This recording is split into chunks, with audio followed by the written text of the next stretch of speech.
स्वागत है आप सभी का हमारे YouTube channel BL live classes में।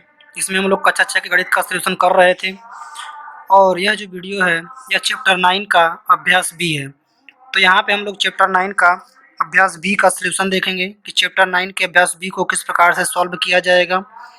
तो यहाँ पे चैप्टर 9 के अभ्यास बी को सॉल्व करने से पहले कुछ तथ्यों के बारे में हम लोग समझ लेते हैं, पहले पढ़ लेते हैं, फिर हम लोग इसको सॉल्व किया जाएगा।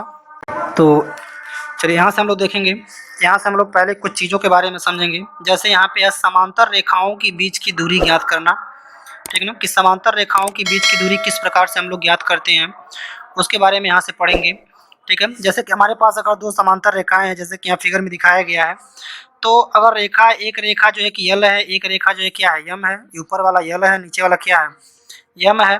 तो यल जो है कि यम पर हम क्या करेंगे, एक परपेंडिकुलर यहाँ पे खींचेंगे, यानी लंब खींचेंगे दोनों साइड में, यहाँ पर भी और जैसे यहाँ पर यम पर भी और यन पर भी, और दोनों का लंब खींच करके इसी जो लंब जो बनेगा यम पी, यहाँ पे जो लंब बनेगा पहला वाला है यम पी और दूसरा जो बनेगा यन सी, यहाँ से दूसरा जो बनेगा यन सी, इन दोनों लंबों को हम क्या करेंगे माप लेंगे, ठीक ना। और लंब को मापने के बाद जो है कि दोनों के बीच की जो दूरी है वो हमें क्या हो जाएगी पता हो जाएगी, ठीक ना। या गुनिया आप रख सकते हैं, गुनिया से के द्वारा भी, अगर लाइन पे गुनिया रखेंगे, जो गुनिया औजार बॉक्स में होता है टूल बॉक्स में, उसको रखेंगे, नीचे लाइन को बराबर करेंगे तो ऊपर जो है कि हमेशा 90 डिग्री का ही होता है यह गुनिया।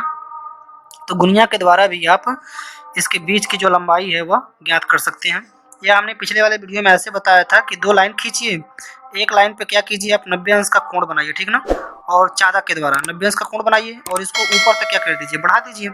दूसरे पॉइंट पर भी एक और पॉइंट लेकर के वहाँ से भी 90 अंश का कोण बनाइए और इन दोनों पॉइंटों को, यानी यहाँ से और यह जो पॉइंट है इसके बीच की, यानी यहाँ से और यहाँ से इसके बीच की दूरी क्या कर लें हम पटरी के द्वारा माप लें, तो हम जान सकते हैं कि समांतर रेखाओं के बीच की दूरी जो है कि कैसे हम लोग ज्ञात करेंगे, ठीक ना। चलिए आगे देखते हैं अगला पॉइंट क्या है। अगला पॉइंट यहाँ पे है, कहा जा रहा है कि रेखाओं के बीच की दूरी रेखाओं के प्रत्येक बिंदु पर समान होती हैं, सही है, यानी कि जो रेखाएं होती हैं इसके बीच की दूरी प्रत्येक जगह क्या होंगी समान होंगी। इस दूरी को इन रेखाओं के बीच के लंबवत दूरी कहते हैं, यानी इनके बीच ये जो रेखा है, मान लीजिए ये यल है और ये क्या है यम है, तो इनके बीच की जो दूरी है उसको हम लोग क्या कहेंगे लंबवत दूरी कहेंगे। क्या कहेंगे उसको लंबवत दूरी, ठीक ना, यानी इसको लंबवत दूरी के भी नाम से जाना जाता है, ठीक है। चलिए अगला देखते हैं। आगे यहाँ पे हम लोग चर्चा करेंगे तिर्यक रेखा के बारे में कि तिर्यक रेखा क्या होता है, ठीक ना, यानी क्रॉस लाइन जो है क्या होता है, क्रॉस लाइन के बारे में हम लोग देखेंगे तिर्यक रेखा के बारे में। तो तिर्यक रेखा यानी क्रॉस लाइन, या इसको ट्रांसवर्सल लाइन भी कहते हैं, ठीक ना। तो ट्रांसवर्सल लाइन क्या होता है इसको हम लोग जानेंगे। ट्रांसवर्सल लाइन का अर्थ यह है कि जब किसी दो रेखा को कोई एक तीसरी रेखा क्या करे काटे, तो उसको हम लोग तिर्यक रेखा कहते हैं। जैसे कि फिगर नंबर 1 में दिखाया गया है कि यल और यम को जो रेखा यन है वह क्या कर रहा है पॉइंट पी और पॉइंट क्यू पर डिवाइड कर रहा है, यानी कि काट रहा है उन्हें, ठीक ना। ऐसे अगर 2 में देखें तो रेखा यल और यम को जो है कि यन और पी दोनों को, दोनों जगह पे जो है कि यन है वो क्या कर रहा है डिवाइड कर रहा है, यानी कि उन्हें काट रहा है, ठीक ना। तो इस समझाया गया है कि चित्र 1 में यल जो है यन जो है यल और यम को क्या कर रहा है काट रहा है, 2 में जो है कि यन यल और यम को काट रहा है, 3 में भी देखेंगे तो यल यम यन 3 लाइनें हैं, 3 लाइन को अकेले यन क्या कर रहा है काट रहा है आर एस टी पर, ठीक है, 3 जगह काट रहा है। चौथे में देखेंगे, चौथे फिगर में, तो यहाँ पर भी ये तीनों आपस में एक दूसरे को क्या कर रहे हैं काट रहे हैं, यानी कि कह सकते हैं कि यह जो लाइन है वह यल और यम को क्या कर रहा है पी और क्यू बिंदु पर काट रहा है, प्रच्छेदित कर रहा है, ठीक ना। तो इसलिए इसे तिर्यक रेखा भी कहते हैं। तो यन जो है क्या है तिर्यक रेखा, यहाँ पर सब जगह यन क्या है, यन जो है कि एक तिर्यक रेखा है, यन जो है कि एक तिर्यक रेखा कराएगा जो दो रेखाओं को क्या कर रहा है काट रहा है, ठीक है ना। लास्ट में 5वां में भी देखेंगे कि यल और यम को यन जो है केवल एक ही पॉइंट पे क्या कर रहा है काट रहा है, यानी हम कह सकते हैं कि तिर्यक रेखा वह रेखा है, क्या कहेंगे तिर्यक रेखा वह रेखा है जो दो या दो से अधिक रेखाओं को भिन्न भिन्न बिंदुओं पर क्या करता हो काटता हो, क्या करता हो काटता हो, यानी तिर्यक रेखा वह रेखा है जो दो या दो से अधिक, जो दो या दो से अधिक, 3 भी हो सकते हैं, अधिक रेखाओं को भिन्न भिन्न मतलब कहीं पर भी इन्हें क्या करता हो भिन्न भिन्न बिंदुओं पे काटता हो, उसे क्या कहेंगे हम लोग तिर्यक रेखा कहेंगे, ठीक ना। तो तिर्यक रेखा क्या है समझ में आ गया होगा, यानी कि दो रेखाओं को अगर तीसरी रेखा काट रही है तो वही क्या है, जो तीसरी रेखा है वही तिर्यक रेखा कहलाएगी। चलिए आगे देखते हैं। आगे यहाँ पे कहा जा रहा है कि दो रेखाओं के अंतर क्षेत्र और बाह्य क्षेत्र क्या होता है। तो बिल्कुल आसान है, अंतर क्षेत्र बाह्य क्षेत्र समझना, ठीक ना। यानी यहाँ पे हमारे पास दो रेखा है, एक यल है, एक जो है कि यम है। तो यल और यम में जो अंदर के जो जगह है, अंदर का जो जगह है, इसको हम लोग क्या कहेंगे, अंतः क्षेत्र कहेंगे। क्या कहेंगे, अंतः क्षेत्र। और जो बाहर का जगह है उसे क्या कहेंगे हम लोग, बाह्य क्षेत्र कहेंगे, ठीक ना। ऐसे इसमें भी अंदर का जो एरिया है उसको हम लोग क्या कहेंगे, अंतः क्षेत्र कहेंगे, और बाहर का जो एरिया है उसे क्या कहेंगे, बाह्य क्षेत्र कहेंगे। वही कहा गया है कि अपने अभ्यास पुस्तिका में जो है कि 1 और 2 बनाइए और रेखा यल और यम के बीच स्थित क्षेत्र पेंसिल से क्या कीजिए, रंगिए। यानी कि इसके बीच के क्षेत्र को पेंसिल से क्या कर देंगे, आप रंग देंगे। तो अंदर का जो भाग है वो क्या कहलाएगा, अंतः क्षेत्र कहलाएगा, बाहर का जो भाग है वो बाह्य क्षेत्र कहलाएगा। तो पेंसिल से रंगा क्षेत्र जो रेखाओं के बीच है उसे क्या कहेंगे, अंतः क्षेत्र कहेंगे, यानी वह अंतः क्षेत्र है।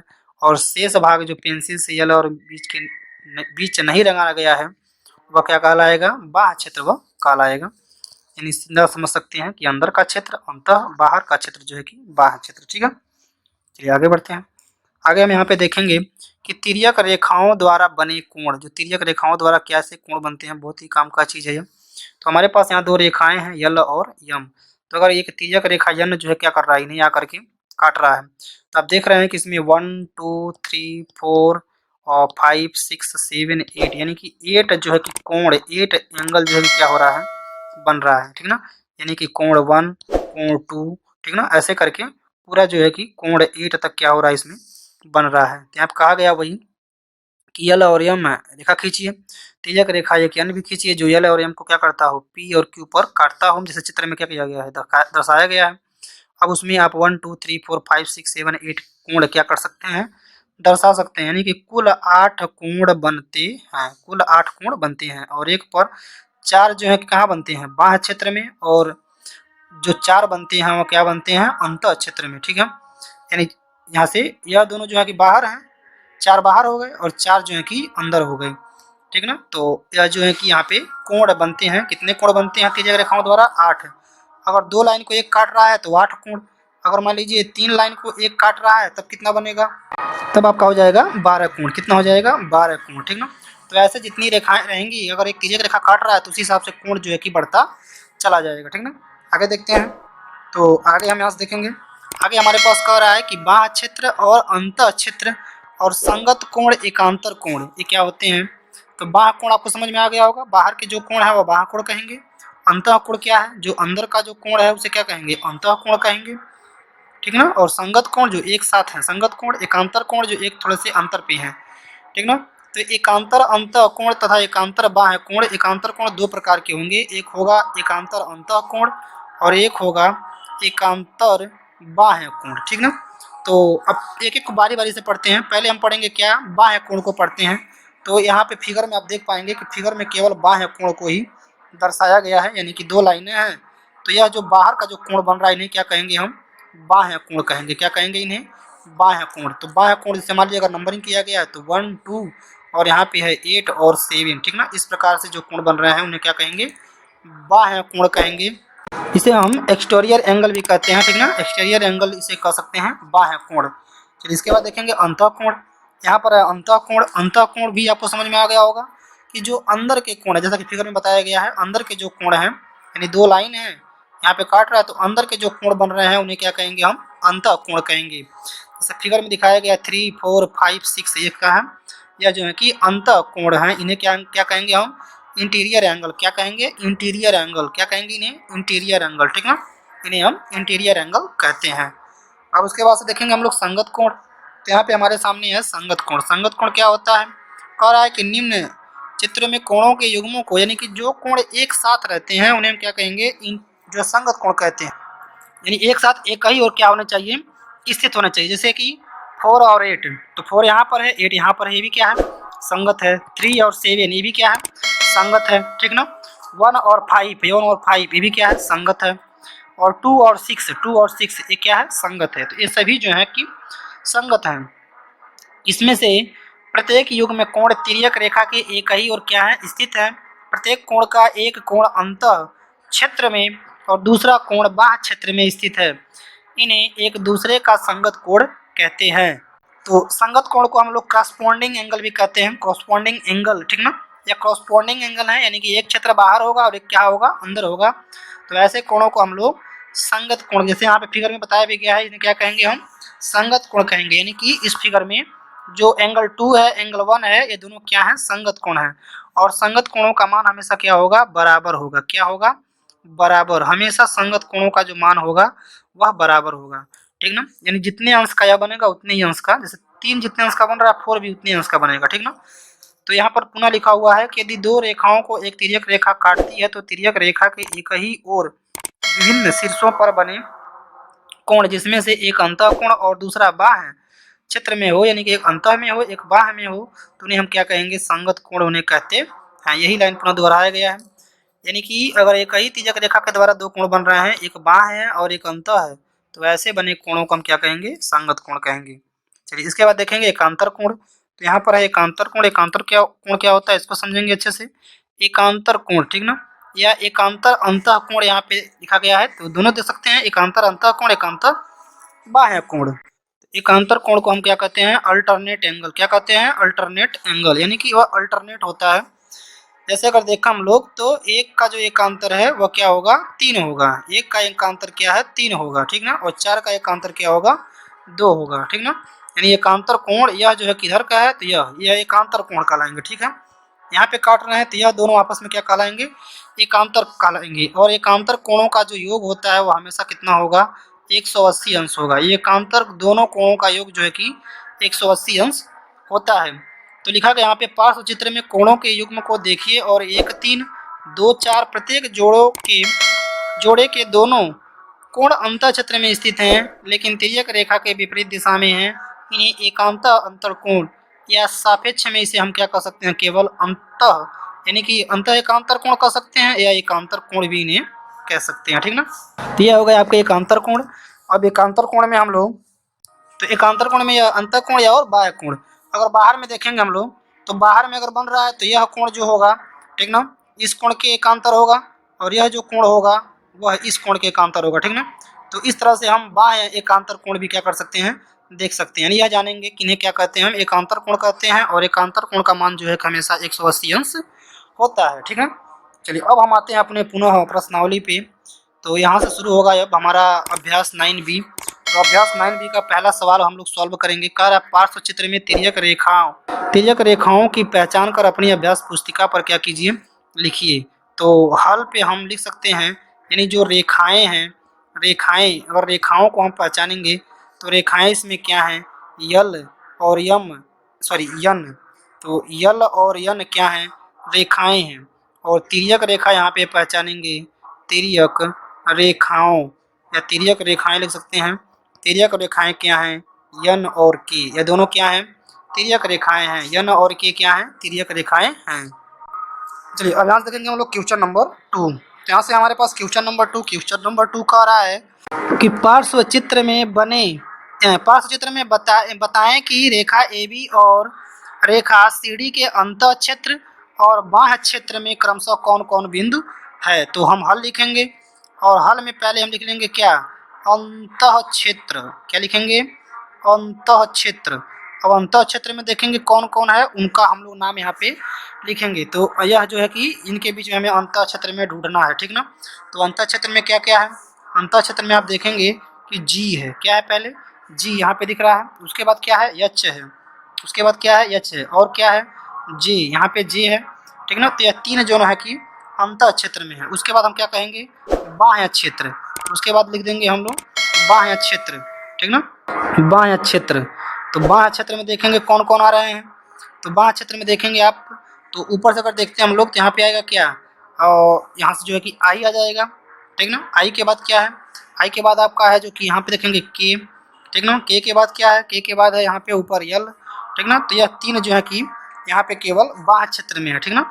यह जो है कि 3 केवल बाह्य क्षेत्र में। तो यह हो गए अंतः क्षेत्र के और यह हो गए बाह्य क्षेत्र के। 3 का केवल नाम लिखना था बिंदुओं का, ठीक ना। चलिए आगे बढ़ते हैं क्वेश्चन नंबर 3। तो क्वेश्चन नंबर 3 में कह रहा है कि पार्श्व चित्र को देख करके रिक्त स्थानों की पूर्ति कीजिए, अपनी अभ्यास पुस्तिका पर कीजिए, यानी कि पूर्ति जो है कि अपनी अभ्यास पुस्तिका में हमें करना है, यहाँ पे करना है। तो बिल्कुल सिंपल है, जैसे कि कोण 2 का जो है कि हमें एकांतर कोण बताना है, तो आप देख करके बता सकते हैं इसका एकांतर क्या होगा, यहाँ का होगा यानी कि 8, ठीक ना। तो इसमें होगा कोण 8, ठीक है। उसके अब अगला कह रहा है कि दूसरा इसमें कह रहा है कि कोण 2 का संगत कोण, तो कोण 2 का संगत कोण है कि कोण क्या हो जाएगा, 6 हो जाएगा, ठीक ना।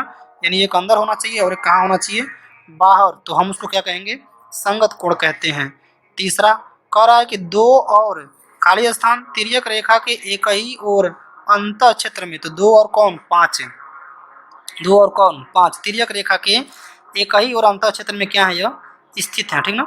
चौथा देखेंगे, कह रहा है कोण 3 और अब यहाँ पे खाली है, तिर्यक रेखा के एक ही और स्थित कोण है, तो 3 के साथ कौन है, एक ही और स्थित है, तिर्यक रेखा के एक ही और, यानी तिर्यक रेखा यह है हमारे पास, तो इसके इधर दोनों होने चाहिए, ठीक ना। तो 8 के साथ जो है कि एक ही और देखेंगे कि कौन है, 3 है, ठीक ना, यानी कि 3 के साथ क्या है, 8 है, एंगल 3 के साथ जो है एंगल 8 जो है कि बाहर की तरफ एक ही और स्थित है, ठीक ना। तो यह इसमें हमें केवल देख के बताना था फिगर में, ठीक ना, कौन एकांतर है। एकांतर आपको समझ में आ गया होगा, इन दोनों को क्या कहते हैं, हम एकांतर कहते हैं, ठीक ना। और इसमें देखा हम लोग, तो एक बाहर हो और एक जो है कि अंदर हो, इसे क्या कहेंगे, हम संगत कहेंगे, ठीक ना। और संगत इसको भी कह सकते हैं, एक अंदर हो एक बाहर हो, ये भी क्या है, संगत है। तो एकांतर कोण, संगत कोण, बाह्य कोण, अंतः कोण, इन्हें आप याद रखेंगे, ठीक ना। चलिए अगला प्रश्न देखते हैं, क्वेश्चन नंबर 4। क्वेश्चन नंबर 4 कह रहा है कि पार्श्व चित्र को देख करके उत्तर दीजिए, ठीक ना। अब हल हमारे पास करना पड़ेगा हमें, ठीक ना। पहला का उत्तर हम लोग लिखेंगे, कह रहा एकांतर कोणों के युग्मों का नाम लिखिए। एकांतर कोण कौन कौन से हैं इसमें, उनका जो है कि हमें क्या करना है, नाम लिखना है, ठीक ना। तो कोण 2 और देख रहे हैं कि कोण 3, ठीक है, ये क्या है, एकांतर कोण है। और कौन है, और अगर हम देखें तो और इसमें आप देख पाएंगे कि कोण 6 और कोण 7, कोण 6 और जो है कि कोण 7, ये क्या है, एकांतर है, क्या है, यह एकांतर है, ठीक ना। यह जो है कि एकांतर कोण कहलाएंगे। चलिए पूरा पहला का उत्तर हो गया। अब देखते हैं दूसरा। अब दूसरा में कह रहा है कि संगत कोणों के युग्मों का नाम लिखिए। संगत कोणों के, तो ऊपर से लिखते हैं, तो ऊपर यहाँ पे क्या हो जाएगा, 1 और यहाँ हो जाएगा 3, तो कोण 1 और कोण 3 ये भी संगत है, ठीक ना। और इनको ब्रैकेट लगा देते हैं यहाँ पे, ठीक ना, क्योंकि कई सारे हैं तो और कहाँ तक लिखेंगे। तो उसके बाद लिखते हैं यहाँ पे, उसके बाद से क्या हो जाएगा, और 7 और 4 हो जाएगा, यानी कि कोण 7 और जो है कि कोण 4 ये भी संगत है। उसके बाद हम लिख सकते हैं क्या, अब ऐसे तो एक तरफ क्या होगा, अब ऐसे दूसरी तरफ भी लिख सकते हैं, यानी कोण 2 और कोण 5 है, कोण 2 5 यहाँ पे हो गए संगत। और हम लिख सकते हैं क्या, और हम लिख पाएंगे अगर लिखा हम लोग तो, और जो है कि एक और बचा है 8 और 6, 8 और 6 यानी कि कोण 8 और जो है कि कोण 6, ये क्या कहलाएंगे, या जो है कि संगत कोण कहलाएंगे, ठीक ना। चलिए तीसरा देखते हैं। तीसरा कहा जा रहा है कि तिर्यक रेखा के एक और अंत क्षेत्रों के नाम, यानी अंत क्षेत्र में जो है कि एक और कौन कौन से कोण हैं उनका जो नाम लिखना है। तो यहाँ पे 2 और 6 अंत है, ठीक ना, कोण 2 और कोण 6 यह जो है कि है, ठीक ना। और कौन है, और इसके दूसरे तरफ लिखना पड़ेगा एक 7 और 3, यानी कि एंगल 7 और एंगल 3 यह जो है कि एक और, ठीक ना, स्थित है। तो यह हो जाएगा क्वेश्चन नंबर 3 का उत्तर। अब ऐसे देखेंगे हम लोग क्वेश्चन नंबर 4। तो क्वेश्चन नंबर 4 देखेंगे, तो क्वेश्चन नंबर 4, क्वेश्चन नंबर 4 में क्या कह रहा है, तिर्यक रेखा के एक ही ओर स्थित बाह्य क्षेत्र के कोणों का नाम। तो जैसे हम अंतर में लिखे ऐसे हमें बाह्य लिखना है, ठीक ना। तो अब ऊपर देखेंगे तो 1 और 8 जो है कि यहाँ पे हो जाएगा, तिर्यक रेखा काट रहा है, तो 1 और 8 यानी कि एंगल 1 और एंगल जो है कि 8 यह हो गया, और एक और होगा, ठीक ना। और कौन है, और हो जाएगा आपका एंगल 4 और एंगल 5, ठीक ना, एंगल 4 और एंगल 5 यह जो है कि इन प्रश्नों के क्या हो गए, उत्तर हो गए। कोणों को देख करके हमें क्या करना था, नाम बताना था कि कौन कहाँ पे स्थित है, ठीक है। चलिए अगला देखते हैं। तो क्वेश्चन नंबर 4, क्वेश्चन नंबर 4 तक ही है, यह जो है कि यहाँ तक ही वीडियो समाप्त है, क्योंकि यहाँ तक ही केवल एंगल बताया गया, ठीक ना। तो आप इसको एक बार और देख करके एंगल को अच्छे से समझ सकते हैं कि अंतः कोण कौन है और बाह्य कोण कौन है, ठीक ना। चलिए अब यहाँ से हम देखेंगे अभ्यास 9 का जो है कि सी, ठीक ना। अभ्यास 9 का सी देखेंगे कि अभ्यास 9 का सी हम लोग किस प्रकार से सॉल्व करेंगे, अभ्यास 9 का सी। और अभ्यास 9 का सी करने से पहले कुछ तथ्यों को पुनः दोबारा हम लोग देख लेते हैं, फिर हम लोग अभ्यास 9 का सी सॉल्व करेंगे। चलिए यहाँ से है हमारे पास, यहाँ पर हम लोग देखेंगे दो समांतर रेखाओं और एक तिर्यक रेखा द्वारा बने कोण। तो हम लोग इसको अभी पिछले वाले में भी देखे हैं कि अभी पहले इसके देखे हैं कि किस प्रकार से हमने देखा कि कौन कौन से कोण बनते हैं। तो वही चीज़ यहाँ पे पुनः लिखा गया है। तो कोण 1, कोण 2, कोण 3, कोण 4 के बाद 5, 6 यहाँ पे 7 और 8, यानी कि टोटल जो है कि 8 प्रकार के एंगल क्या हो रहे थे, बन रहे थे, ठीक ना। 1 से लेकर के 7 यानी कि 8 तक जो है कि एंगल बन रहे थे। तो इसमें जो है कि हमें इसमें लिख करके बताना है कि कह रहा है कि आपने माप को अभ्यास पुस्तक पर क्या कीजिए, अंकित कीजिए कि इसमें जो है कि कौन कौन से कोण जो है कि आएंगे। कौन कौन मतलब एक इक्वल है, तो एक के बराबर देखेंगे आप, एक के बराबर क्या है, 8 है। कोण क्या है, 8 है। कोण 2 के बराबर क्या है, आप केवल 8 को ही नहीं कर सकते, आप कोण 1 के बराबर कोण 3, ठीक ना, सबको लिख सकते हैं, ऐसा कोई दिक्कत नहीं है। तो कोण 2 के देखें, कोण 2 के बराबर आप लिख सकते हैं क्या, कोण 7, कोई दिक्कत नहीं है, कोण 7 लिख सकते हैं, ठीक ना, कोण 7। चलिए उसके बाद से हम थोड़ा सा इसको बड़ा करते हैं, ठीक ना। चलिए यहाँ से लिखते हैं अब हम लोग। तो अब कोण 3 के बराबर कौन है, अब कोण 3 के बराबर आप कह सकते हैं कि कोण 6, ठीक ना, कोण 6। अब कोण 4 के बराबर अभी ऊपर लिख सकते हैं, कोण 4 के बराबर लिख सकते हैं क्या, कोण 7। कोण 7 भी है, कोण 2 भी है, यह जो है कि बराबर है, कोण 7 लिख सकते हैं। कोण 8 के बराबर आप लिख सकते हैं कोण 6, ठीक ना, एक दूसरे के बराबर है, इसमें कोई दिक्कत नहीं है, ठीक ना। कोण 5 के बराबर आप लिख सकते हैं क्या, कोण 7, ठीक ना। 4 जो है कि मतलब यह चारों जो है कि आपस में क्या होंगे, बराबर होंगे, ठीक है ना, 4 क्योंकि ये दोनों जब पैरेलल लाइन है तो सभी आपस में क्या चलेंगे, बराबर चलेंगे। कोण 6 के बराबर आप लिख सकते हैं क्या, कोण 8, ठीक ना। कोण 7 के बराबर लिख सकते हैं आप, जैसे यहाँ पे 5 तो 7, यहाँ पे 7 था तो यहाँ पे 5 भी लिख सकते हैं, ठीक ना। तो इसमें उन्हीं चीज़ों को पुनः दिखाया गया है कि कोण 1 जो है कि कोण 8 के बराबर है, और कोण 2 जो है कि कोण 5 के बराबर है, 7 कह सकते हैं। कोण 3 जो है कि 6 के बराबर, 4 जो है कि 7 के बराबर, ठीक ना। 1 जो है कि 8 के बराबर, ठीक। 2 जो है कि 5 के बराबर, पुनः 2 5 के बराबर, 2 7 2 5 दोनों बराबर हैं।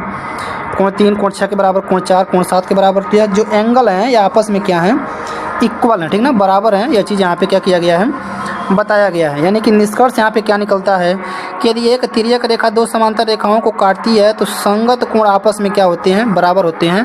हमने बताया भी है कि वहाँ पे पिछले में बताया है कि संगत को जब पढ़ा रहे थे तभी ये बताया हमने कि संगत कोण आपस में क्या होते हैं, बराबर होते हैं। बायां कोण अगर संगत कोण है तभी क्या होंगे, बराबर होंगे, ठीक है। चलिए आगे देखते हैं। तो आगे हम यहाँ से देख पाएंगे, आगे यहाँ पे है हमारे पास, कहा जा रहा है कि एक तिर्यक रेखा दो समांतर रेखाओं को काटती है तो एकांतर कोण भी आपस में क्या होंगे, बराबर होंगे। अगर दो एकांतर कोण बन रहे हैं तो दोनों एकांतर कोण आपस में क्या होंगे, बराबर होंगे। लेकिन दो अगर एकांतर कोण है तो उनका योग जो है कि 180 के बराबर होगा, ठीक ना। तो ये भी 180 और ये भी क्या होगा, 180 होगा, क्योंकि अगर ऐसे काट रहे हैं, ठीक ना, तो यह दोनों क्या है, आपस में एकांतर कोण है, तो इनका भी मान कितना हो जाएगा, 180। और ऐसे काट रहे हैं तो ये अगर इधर से बन रहा है एकांतर कोण तो इनका भी मान कितना हो जाएगा, 180, ठीक ना। तो 180 यहाँ पर भी कहेंगे हम और 180 यहाँ पे भी कहेंगे, दोनों मान हमेशा क्या होगा, बराबर होगा। वही कहा जा रहा है कि यदि एक तिर्यक रेखा दो समांतर रेखाओं को काटती है तो तिर्यक रेखा के एक ओर के अंतः कोणों का योगफल, यानी तिर्यक रेखा के एक कोण का अगर योगफल जो करेंगे तब भी कितना होगा, मान लीजिए यहाँ पे देखा है ये काट रहा है तो तिर्यक रेखा के एक ओर का अगर देखेंगे यहाँ से अंतः के ओर, ठीक है, अंतः 180, बाह देखेंगे तब भी 180, मैंने एक ही देखना होगा। तो आप अंतः देखिए या तो आप बाह देखिए, अंतः देखेंगे यहाँ पे तब भी 180, बाह देखेंगे आप तब भी क्या होगा, 180 अंश होगा, ठीक ना। तो यह जो है कि इसके कुछ और रूल हैं जो कह रहा है कि कोण क्या होगा, यह कोण जो है कि संपूरक कोण यहाँ पे होते हैं। जैसा कि यहाँ पे फिगर में भी बताया गया है कि संगत कोण अगर यहाँ पे देखेंगे तो इसमें बराबर नहीं होंगे। क्यों इसमें बराबर क्यों नहीं होंगे, क्योंकि जो यह बी है और जो डी है वह समांतर नहीं है, इक्वल नहीं है, ठीक है ना, पैरेलल नहीं है। ये जो है कि कम बेसी है, इनके बीच की जो दूरी है यहाँ पे कुछ और है और यहाँ पे कुछ और है। ऐसे में यहाँ पे रूल फॉलो नहीं करेगा, ठीक ना, इसलिए यहाँ पे नहीं है। एकांतर कोण भी बराबर नहीं है, ठीक ना। तो ऐसे चीज़ों में अगर लाइनें समान नहीं है, समांतर नहीं है, तब फिर हम वहाँ पे माइंड जो है कि नहीं लगाएंगे, ठीक है ना। वहाँ पे कहेंगे कि संगत कोण भी बराबर नहीं होगा, एकांतर कोण भी बराबर नहीं होगा, दो कोणों का जो मान होगा, हाँ, और जैसे यह बराबर है तो इनका जो कोण है वह भी 180 अंश नहीं होगा, ठीक है ना, कम बेसी होगा, ठीक। आगे देखते हैं कुछ चीज़ों को। आगे यहाँ पे बताया जा रहा है कि एक तिर्यक रेखा दो रेखाओं को काटती है तो वे दोनों रेखाएं तभी समांतर होंगी। यानी कि अगर जैसे यह रेखा है इसको काट रहा है तो इसको हम समांतर कब कहेंगे, समांतर तब कहेंगे जब संगत कोण क्या हो, आपस में बराबर हो, यानी यह दोनों कोण आपस में क्या हो, बराबर हो, ठीक ना।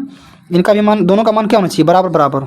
एकांतर कोण के भी मान क्या होना चाहिए, बराबर। एकांतर कोणों के मान भी कितना होना चाहिए, बराबर होने चाहिए। अगर एकांतर कोणों के भी मान बराबर हैं तभी हम क्या कहेंगे कि वह लाइन जो है कि समांतर है, यानी कि यह जो रेखा यल है और जो यम है, अगर इसका नाम रख दें यल और यम, तो ये क्या होंगे, समांतर होंगे। ठीक ना। तो ऐसे कहा जा रहा है, कह रहा कोण 1 के बराबर कोण 3 का भी नाम हम लोग बता सकते हैं, कोण 4 के बराबर कोण 3 का। ठीक ना, कौन जो है कि इसके बराबर है उसको हम यहाँ से देख सकते हैं। चलिए यहाँ पे कहा जा रहा है, इसी को देख करके हमें इस फिगर को वहाँ पे बताना है। तो अब पहला क्या कह रहा है उसको बताते हैं। जैसे कह रहा है यहाँ पे कोण 1, तो कोण 1 के बराबर 3 कोणों का नाम। ठीक ना, तो पहला दूसरा का नाम हम यहीं पे लिख दे रहे हैं। ठीक ना, जैसे पहला का अगर आंसर लिखें यहाँ पे, तो कोण 1 के बराबर क्या क्या लिख सकते हैं, कोण 1 के बराबर आप देखिएगा कोण 3। ठीक ना, और कोण 3 और जो है कि बराबर है कोण क्या 5, बराबर है क्या कोण 7, ये सभी क्या है आपस में बराबर है। ठीक ना, ठीक पहला कह रहा था। और दूसरा क्या कह रहा है, दूसरा कह रहा है कोण 4 के बराबर 3। अब कोण 4 यहाँ पे कह रहा है कोण 4 के बराबर देखेंगे 3 कौन कौन से हैं, तो कोण 4 इसको भी यहीं लिख देते हैं। दूसरा अब कोण 4, तो कोण 4 के जो बराबर कौन कौन से हैं, तो कोण 4 के बराबर देखेंगे आप कोण 2 पहले हो गया, उसके बाद से कोण 8 यहाँ पे हो गया, फिर उसके बाद से कोण 6। ठीक ना, तो 1 2 3 यहाँ पे, 1 2 3 यहाँ पे, यह सभी आपस में क्या होंगे, कोण का मान बराबर होगा। अब तीसरा का तो उत्तर हम यही ढूंढेंगे। कोण 1 का मान 70 अंश, देखिएगा कोण 1 का मान 70 अंश, तो कह रहा कोण 7 का मान कितना भैया 70 अंश। ठीक ना, ये आपस में, क्योंकि जब कोण 1 का मान 70 तो 7 का मान 70। फिर कह रहा कोण 2 का मान 100, देखिएगा कोण 2 का मान 100, पूछ रहा है कोण 3 का मान। ठीक ना, अब कोण 2 का मान 100 है, तो कोण 3 का मान, अब यह एक सिंपल लाइन पे मतलब स्ट्रेट लाइन पे बना हुआ है, तो इसका मान हमेशा कितना होगा 180, तो इसका मान कितना होना चाहिए 80 होना चाहिए। ठीक ना, क्योंकि 100 बना हुआ है तो 80 बाकी है, 80 होना चाहिए। ठीक ना, चलिए 80 होगा। उसके बाद से कह रहा है पाँचवा, कोण 3 का मान 60 अंश, तो कोण 3 का मान 60 अंश, तो कोण 5 का मान, तो कोण 5 का मान भी कितना होगा 60 अंश होगा, क्योंकि वो भी क्या है बराबर है उसके। ठीक ना, चलिए अगला देखते हैं। कोण 3 कोण 5 बराबर है। कह रहा कोण 4 और कोण 6, तो कोण 4 और कोण 6 भी क्या आपस में बराबर, इसका भी मान कितना होगा 110 अंश, इसका भी मान होगा कोण 110 अंश। ठीक है, तो यहाँ पे कुछ प्लास्टिक हो गया इससे, मतलब क्या क्या चीज़ें हैं आप इससे आप अच्छे समझ पाएंगे। चलिए अब हम शुरू करते हैं अपनी अभ्यास को।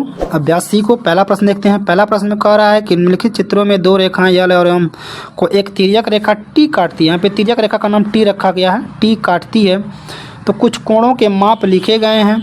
बताइए कि यल यम समांतर हैं, यदि हैं तो इसका कारण भी बताइए, यदि समांतर नहीं है तो उसका भी क्या कीजिए, कारण बताइए कि समांतर क्यों नहीं है। ठीक ना, चलिए हल में हम पहला लिखते हैं। अब पहला में यल और यम समांतर हैं कि नहीं है, तो यहाँ पे बाह्य कोण जो है कि बने हुए हैं, तो यहाँ पे हम देख पाएंगे कि यहाँ पे जो संगत कोण है वह बराबर नहीं है, यानी कि कोण 50 है और यहाँ पे क्या है कोण जो है कि 120 लिखा है, तो यहाँ पे लिख देंगे नहीं। ठीक ना, मतलब बराबर नहीं है। अब बराबर क्यों नहीं है, तो हम उसका जवाब लिखेंगे कि संगत कोण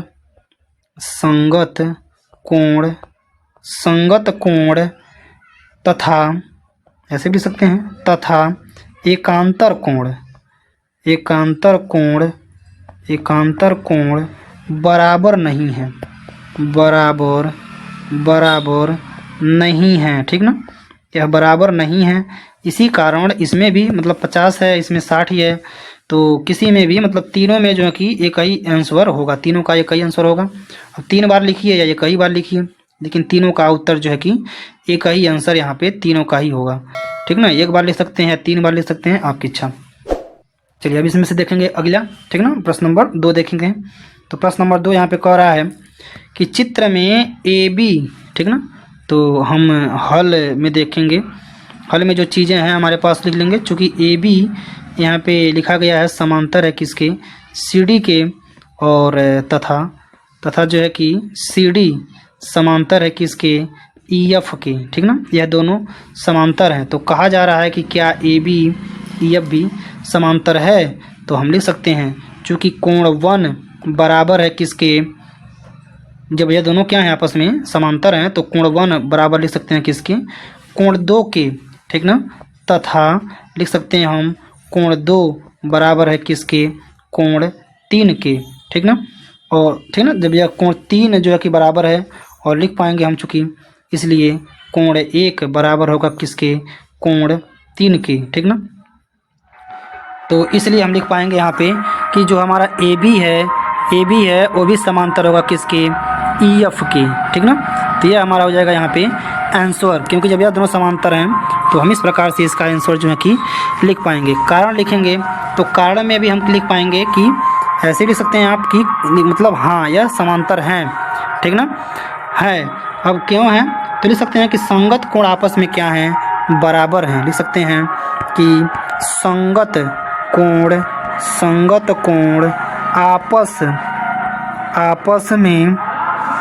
आपस में बराबर हैं, आपस में बराबर हैं। तो आपस में जब बराबर हैं तो यह जो लाइन है वो भी क्या होगा, समांतर होगा, ठीक ना। चलिए अगला प्रश्न देखते हैं, क्वेश्चन नंबर 3। तो यहाँ से देखेंगे क्वेश्चन नंबर 3 यहाँ पे कह रहा है कि कोण 1 और कोण 2 समान है, कारण बताइए और यह सिद्ध कीजिए कि क्या यल और यम समांतर है। तो हम इसका यल लिखेंगे, ठीक ना, हल लिखेंगे इसका। तो यल जो है कि यम के समांतर है कि नहीं यह हमें बताना है। तो चूँकि हम लिख सकते हैं कि रेखा या रेखाएं यल तथा यम को तिर्यक रेखा टी काटता है, ठीक ना।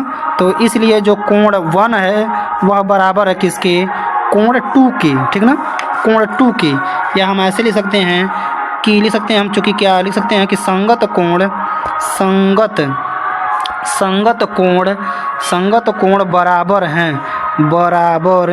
बराबर हैं, ठीक ना।